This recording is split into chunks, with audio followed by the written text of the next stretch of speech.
ಆತ್ಮಾಹುತಿ ಬಾಂಬರ್ನ ನಾನು ಕಟ್ಟಿದ್ದು ಹೋಗ್ತೀನಿ. ಮೋದಿ ಅಮಿತ್ ಶಾ ಪರ್ಮಿಷನ್ ಕೊಡ್ಲಿ. ಬಿಡಪ್ಪ ಸಾಕಿ ದೊಂಬರಾಟನ ಜಮೀರ್ ನಾನು ಓಡಿಬಿಡ್ತಾರೆ. ಕೋಮು ಗಲಭೆ ಸೃಷ್ಟಿ ಮಾಡಕ್ ನೀನೇ ಪುಣ್ಯಾತ್ಮ. ಕಾಂಗ್ರೆಸ್ನವರು ದೇಶದ್ರೋಹಿಗಳು.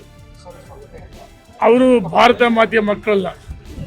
ಎಲ್ಲ ಒಂದು ಕಡೆ ಪಾಕಿಸ್ತಾನದಲ್ಲಿ ಪ್ರಚಾರಕ್ಕೋಸ್ಕರ ಸನ್ಮಾನ್ಯ ಸಿದ್ದರಾಮಯ್ಯನವರು ಒಂದೇ ರಾತ್ರಿಲಿ ವಿಶ್ವ ಪ್ರಸಿದ್ಧರಾದರು. ಯುದ್ಧ ಅನಿವಾರ್ಯ ಅಲ್ಲ ಅಂತ ಹೇಳಿದ್ರು ಸಿದ್ದರಾಮಯ್ಯನವರೇ.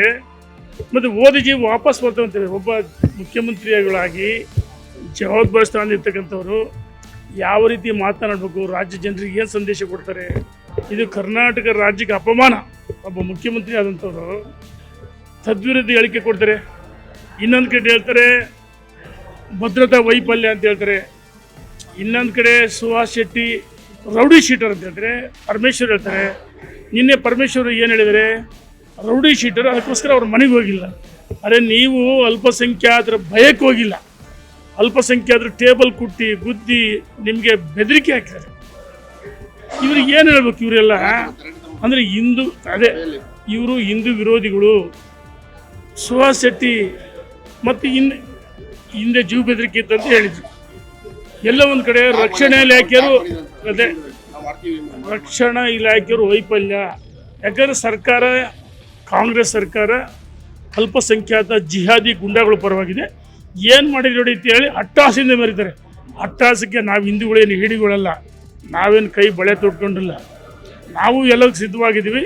ನನ್ನ ಮಕ್ಕಳು ಇದೇ ರೀತಿ ನಿಮ್ಮ ಅಟ್ಟಹಾಸ, ನಾನು ಎಲ್ಲ ಅಲ್ಪಸಂಖ್ಯಾತರು ದೂಷ್ಟಿ ಮಾಡಲ್ಲ, ಎಲ್ಲ ಅಲ್ಪಸಂಖ್ಯಾತರು ಗುಂಡಾಗಳಲ್ಲ. ಹಿಂದೂ ಮುಸಲ್ಮಾನ್ ಕ್ರೈಸ್ತರು ಒಟ್ಟಾಗಿ ಬಾಳ್ಬೇಕಂದ್ರೆ. ಆದರೆ ನಿಮಗೆ ಮಾನವೀಯತೆ ಇಲ್ಲ. ಇನ್ನೂ ಕೆಲವು 3-4 ಜನಕ್ಕೆ ಜೀವ ಬೆದರಿಕೆ ಅಂತೇಳಿ ಸೋಷಿಯಲ್ ಮೀಡಿಯಲ್ಲಿ ಬಂದಿದೆ. ಆದರೆ ಸರ್ಕಾರ ನೋಡಿ, ಖಾದರ್ರು, UT ಖಾದರ್ ಸ್ಪೀಕರ್ ಮೊನ್ನೆ ಅವರೇ ಕ್ಲೀನ್ ಚೀಟ್ ಕೊಡ್ತಾರೆ ಫಾಜಿಲ್ ಕುಟುಂಬಕ್ಕೆ. ಫಾಜಿಲ್ ಕುಟುಂಬ ಭಾಗಿಯಾಗಿಲ್ಲ ಅಂತ ಹೇಳಿದರೆ. ಅನೂಪ್ ಅಗರ್ವಾಲ್ ಸ್ಪಷ್ಟವಾಗಿ ಹೇಳಿದ್ದಾರೆ. ಅವರ ಬ್ರದರ್ ಆದಿಲ್ 5 ಲಕ್ಷ ರೂಪಾಯಿ ಸುಪಾರಿ ಕೊಡೋನೆ. ಈ ತನಿಖೆ ಆಗಬೇಕಲ್ಲ. ಈ ಸರ್ಕಾರ ತನಿಖೆ ಮಾಡಲ್ಲ, ಅಲ್ಪಸಂಖ್ಯಾತರ ಪರವಾಗಿದೆ. ನಾವು ಒತ್ತಾಯ ಮಾಡ್ತೀವಿ. ಈ ತನಿಖೆ ನಿಷ್ಪಕ್ಷಪಾತ ತನಿಖೆ ನಡೆಯಕ್ಕೆ ಸಾಧ್ಯನೇ ಇಲ್ಲ. ಈ ತನಿಖೆ ನಿಷ್ಪಕ್ಷತ ತನಿಖೆ ಆಗ್ಬೇಕಾದ್ರೆ NIAಗೆ ವಹಿಸಬೇಕಂತ ಹೇಳಕ್ಕೆ ಇಚ್ಛೆಪಡ್ತೀನಿ. ನೋಡಿ ಆಯಿತು, ಈಗ ನೀವೇನು ಹೇಳಿದ್ರಿ, ಫಾಜಿಲ್ ಆ ಕುಟುಂಬ ಸದಸ್ಯ ಭಾಗಿಯಾಗಿಲ್ಲ ಅಂತ UT ಖಾದರ್ ಹೇಳ್ತಾರೆ. ಯಾವ ರೀತಿ ನ್ಯಾಯ ಸಿಗುತ್ತೆ? ಸರ್ಕಾರ ಯಾರ್ದು? ನಿಮ್ಮದೇ ಸರ್ಕಾರ. ನೀವು ಅಲ್ಪಸಂಖ್ಯಾತ ಗುಂಡಾಗಳು ಪರವಾಗಿದ್ದೀರಿ, ಜಿಹಾದಿಗಳು ಪರವಾಗಿದ್ದೀರಿ. ಹಾಗಾಗಿ ನಮಗೆ ವಿಶ್ವಾಸ ಇಲ್ಲ, ಹಿಂದೂಗಳಿಗೆ ರಕ್ಷಣೆ ಇಲ್ಲ. ಇದು ಹಿಂದೂಗಳನ್ನ ಗುಂಡಿಕ್ಕಿ ಕೊಲ್ತಕ್ಕಂಥ ನಿಗ್ರಹ ಸಮಿತಿ ಮಾಡಿದರೆ ಹಿಂದೂಗಳನ್ನ. ಯಾಕಂದರೆ DK ಶಿವಕುಮಾರ್, ಸಿದ್ದರಾಮಯ್ಯನವರು, ಪರಮೇಶ್ವರ್, UT ಖಾದರ್ ಮಾತಿದ್ರೆ ಬ್ರದರ್ಸ್ ಅಂತ ಹೇಳ್ತಾರೆ. ಒಂದು ಕಡೆ ಯೋಧರನ್ನ, ಒಂದು ಕಡೆ ಯೋಧರ ಬಗ್ಗೆ ನಂಬಿಕೆಯಲ್ಲಿ ಅಪಮಾನ ಮಾಡ್ತಾರೆ, ಭದ್ರತಾ ವೈಫಲ್ಯ ಅಂತಾರೆ. ಇನ್ನೊಂದು ಕಡೆ ಪೊಲೀಸ್ ಕಪಾಳು ಕುಡಿಯಕ್ಕೆ ಹೇಳ್ತಾರೆ. ತಾನೆ ಹೆಂಗೆ ರಕ್ಷಣಾ ಇಲಾಖೆಯವರು ಮುಕ್ತವಾಗಿ ಅಧಿಕಾರ ಕೊಟ್ಟಿಲ್ಲ? ಕೊಡ್ರಿ ಮುಕ್ತವಾಗಿ. ಕಂಡಲ್ಲಿ ಗುಂಡಿಟ್ಟು ಹೊಡಿಬೇಕು ಅದನ್ನ ಮಕ್ಕಳನ್ನ. ಯಾವನು ಅಟ್ಟಾಸಿಂದ ಮೆರಿತಾರಲ್ಲ, ಪೊಲೀಸ್ ಅಲ್ಲಣ್ಣ, ಅಟ್ಟಾಸಿಂದ ಯಾರು ಗುಂಡಾಗಳು ಮೆರಿತಾರಲ್ಲ, ಕಂಡಲ್ಲಿ ಗುಂಡಿಟ್ಟು ಹೊಡಿಬೇಕು. ಅವ್ರಂಗೆ ತಲವಾರು ಮುಚ್ಚಿದ ಕೊಚ್ಚಿದಾಗ ಆ ಒಂದು ಇವರಿಗೆ, ನಮ್ಮ ಪ್ರವೀಣ್ ನೆಟ್ಟರ್ ಇರ್ಬೋದು ಅಥವಾ ಸುಹಾಸ್ ಶೆಟ್ಟಿ ಇರ್ಬೋದು, ಅವ್ರ ಆತ್ಮಕ್ಕೆ ಶಾಂತಿ ಸಿಗಬೇಕು. ಅಂದರೆ ಅವರು ಅದೇ ರೀತಿ ತಲವಾರಿಂದ ಕೊಚ್ಚಿ ಒಂದಾಗ ಮಾತ್ರ ಬರ್ಬರಿ ಹತ್ಯೆ ಆಗಬೇಕು. ಯಾರು ಅದಲ್ಲ. ಈ ರಕ್ಷಣಾ ಇಲಾಖೆಯವರು ಏನು ಮಾಡ್ತಾರೆ, ಅವ್ರನ್ನ ತಂದು ಸೇಫ್ಟಿಯಾಗಿ ಒಳಗಡೆ ಕೂರಿಸ್ತಾರೆ. ಒಳಗಡೆ ಕೂರಿಸ್ಬಿಟ್ರೆ ಅವ್ರನ್ನ ಕಂಡಲ್ಲಿ ಗುಂಡಿಟ್ಟು ಹೊಡಿಬೇಕು. ಕೊಡ್ರಿ ಮುಕ್ತವಾಗಿ ಅಧಿಕಾರ ಕೊಡಬೇಕು ಈ ಸರ್ಕಾರ. ಗೃಹ ಸಚಿವರು ವೈಫಲ್ಯ, ಮುಖ್ಯಮಂತ್ರಿಗಳು ವೈಫಲ್ಯ. ಇನ್ನೊಂದು ಕಡೆ ಮುಖ್ಯಮಂತ್ರಿ ನಾನು ಜೀವ ಬೆದರಿಕೆ. ಅರೆ ಏನ್ರಿ ಮುಖ್ಯಮಂತ್ರಿಗಳೇ, ಇಡೀ ನಿಮಗೆ ಅಂಗರಕ್ಷಕರಿದ್ದಾರೆ, ಪೊಲೀಸ್ ಇಲಾಖೆ ಇದೆ. ಮೊದಲು ನೀವು ಒಂದು ಕಡೆ ಕೇಂದ್ರ ಸರ್ಕಾರ ನರೇಂದ್ರ ಮೋದಿ ಬೆಂಬಲ ಅಂತ ಹೇಳ್ತೀವಿ, ಇನ್ನೊಂದು ಕಡೆ ಭದ್ರತಾ ವೈಫಲ್ಯ ಅಂತ ನೀವು ನಿಮ್ಮ ಸಚಿವರು ಹೇಳ್ತಾರೆ. ಆ ಸಂತೋಷ ಅತ್ಯಾಚಾರ ಅಂತ ಏನ್ರಿ? ಒಬ್ಬ ಜವಾಬ್ದಾರಿ ಸ್ಥಾನದಲ್ಲಿ ಸಂತೋಷ್ ಏನ್ ಮಾತಾಡ್ತಾರೆ? ಜಮೀರ್ ಅಹಮದ್, ನಾವು ಯುದ್ಧಕ್ಕೆ ಹೋಗ್ತೀನಿ ಸರ್, ಅಮಿತ್ ಶಾ ಪ್ರಧಾನಿ. ಜಮೀರ್ ಅಹಮದ್ ನೀನ್ ನಕಲಿ. ನಾನು ಕೇಳಕ್ಕೆ ಇಚ್ಛೆ ಪಡ್ತೀನಿ. ಹಿಂದೆ DG ಹಳ್ಳಿ KG ಹಳ್ಳಿ ಘಟನೆ ನೀನೇ ಕಾರಣ. ಇವತ್ತು ಕರ್ನಾಟಕದಲ್ಲಿ ಗೋಪುಗಳು ಪ್ರಚೋದನೆಗಳು ನೀನೇ ಕಾರಣ. ಊಟಾಟಿಕೆಗೋಸ್ಕರ ಪ್ರಚೋದಿಸಿದ್ರು. ನೀನು ಬಿಟ್ಬಿಡಪ್ಪ ಸಾಕಿ ದೊಂಬರಾಟನ ಜಮೀರ್. ನಾನು ಓಡ್ಬಿಡ್ತಾರೆ. ಕೋಮು ಗಲಭೆ ಸೃಷ್ಟಿ ಮಾಡಕ್ ನೀನೇ ಪುಣ್ಯಾತ್ಮ. ಅಲ್ಲೇನು ಆತ್ಮಹತ್ಯೆ ಬಾಂಬರ್ನ ನಾನು ಕಟ್ಕೊಂಡು ಹೋಗ್ತೀನಿ.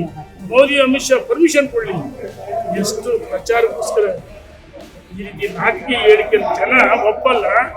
ನೀನು ಮೊದಲು ಪ್ರಚೋದನೆ ಮಾಡಿ ಭಾಷಣ ಬಿಡು, ಈ ರಾಜ್ಯ ನೆಮ್ಮದಿಯಾಗಿರುತ್ತೆ ಅಂತ ಇಚ್ಛೆ ಪಡ್ತೀನಿ. ಸರ್, ಈಗ ಹಿಂದೂ ಕಾರ್ಯಕರ್ತರನ್ನ ಬಾಯಿ ಬಡ್ಕಂದಷ್ಟೇ ಅಲ್ಲ. ಆಯ್ತು, ನಾನು ಕೇಳಕ್ಕೆ ಇಚ್ಛೆ ಪಡ್ತೀನಿ, ಆ ಹೆಸರು ಹೇಳಲ್ಲ. JDSಗೆ ಹಾಕೋದಪ್ಪ, JDSಗೆ ಹೋಗಿ ಕಬಾಬ್ ತಿಂದು, ಚಿಕನ್ ತಿಂದು, ಅಲ್ಪಸಂಖ್ಯಾತರ ಟೋಪಿ ಧರಿಸಿ, ಟಿಪ್ಪು ಕಟ್ಗೆ ಹಿಡಿದು ಇಫ್ತಿಯಾರ್ ಊಟ ಮಾಡಿದ್ಯಾರು ನೀನೇ ತಾನೆ.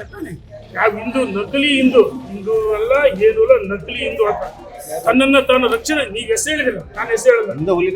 ಆ ಹುಲಿ ಇಲ್ಲಿ ನೀವು ಮಾಧ್ಯಮ ಸ್ನೇಹಿತರು ಭಾವಿಸ್ಕೊಡ್ರಿ.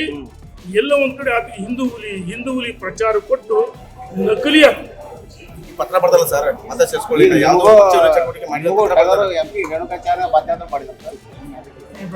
ಎಲೆಬಿಲ್ಲದ ನಾಲಿಗೆ ಎಲ್ಲರಿಗೂ ಹಾಕ್ಬಿಟ್ಟಿದ್ದೆ, ಹೋಗ್ಬಿಟ್ಟಿದ್ದೆ. ನೀನು ಹಾಕೊಳ್ಳೋಕೆ ಮಾಡಿದ್ರು, ನಿಮ್ಮ ಕುಟುಂಬಕ್ಕೆ ಅವಮಾನ ಮಾಡಲ್ಲ. ಈ ಹಿಂದೂ ಹುಲಿ ಎಲ್ಲ ನಕಲಿ, ತನ್ನನ್ನ ತಾನು ರಕ್ಷಣೆ ಮಾಡ್ಕೊಳ್ಳೋದಕ್ಕೋಸ್ಕರ ಒಂದು ಸರಿ ಉತ್ತರ ಕರ್ನಾಟಕ, ಒಂದು ಸರಿ ಹಿಂದೂ ಹುಲಿ, ಒಂದು ಸರಿ ಪಂಚಮಶಾಲಿ, ಒಂದು ಸರಿ ವೀರಶೈವಲಿಂಗಾಯತ. ಎಲ್ಲ ದೊಂಬರಾಟ ನಡೆಯಲ್ಲ. ಭಾರತೀಯ ಜನತಾ ಪಾರ್ಟಿ ಕಾರ್ಯಕರ್ತರು ಯಡಿಯೂರಪ್ಪ ಪಾರ್ಟಿ ಕಟ್ಟಿದ್ದು ಯಡಿಯೂರಪ್ಪ ಕಟ್ಟಿಲ್ವಾ? ಅವ್ರ ಜೊತೆ ಲಕ್ಷಾಂತರ ಕೋಟ್ಯಾಂತರ ಕಾರ್ಯಕರ್ತರಿಲ್ವಾ? ನೋಡಿ, ರಾಜ್ಯದ ಅಧ್ಯಕ್ಷರು ಹಿಂದುತ್ವಕ್ಕೋಸ್ಕರ ಅವರ ಕುಟುಂಬ ಸಂಘ ಪರಿವಾರ ಬಂದಿರ್ತಕ್ಕಂಥ ಯಡಿಯೂರಪ್ಪನವರ ಕುಟುಂಬ. ನೀನಲ್ಲಪ್ಪ, ನೀ JDS ಹಾಕಿದ್ದೆ, ನಕಲಿ ಟೋಪಿ ಹಾಕಿದ್ದೆ.